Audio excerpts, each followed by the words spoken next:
Meanwhile, tonight, Texas Senator Ted Cruz is calling those who stormed and vandalized the Capitol terrorists. He also says he played no role in the escalation. But tonight, San Antonio Congressman Joaquin Castro says Senator Cruz and President Trump should go. Eyewitness News reporter Henry Ramos with both Texas lawmakers tonight. We saw a terrorist attack on the United States Capitol. I just have an overwhelming sadness for our country and a feeling of emptiness.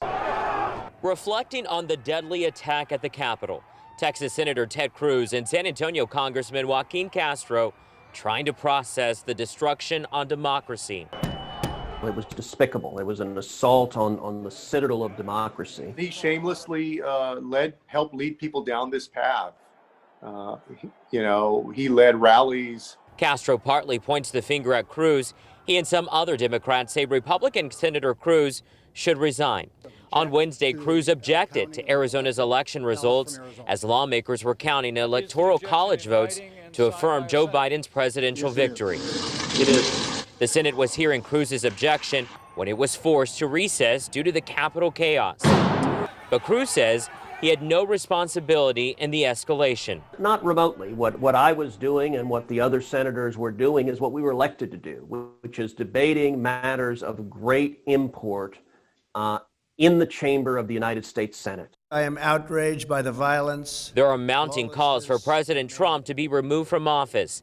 Senator Cruz says those are calls of extreme action. But he did say this about the president. I think the president's rhetoric was irresponsible. I think it was reckless. I think Congress should come back on Monday, if not tomorrow, and begin impeachment proceedings against Donald Trump.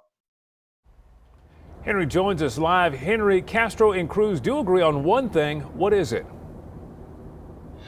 A peaceful transition of power, Aaron. Congressman Castro said, politics aside, everyone should support this next course of action. Meanwhile, tonight, Senator Cruz says we are just 13 days. That's all that's left in this presidency. And also new tonight, Congressman Castro says he plans to file legislation that would prohibit any federal building or property to be named after President Donald Trump.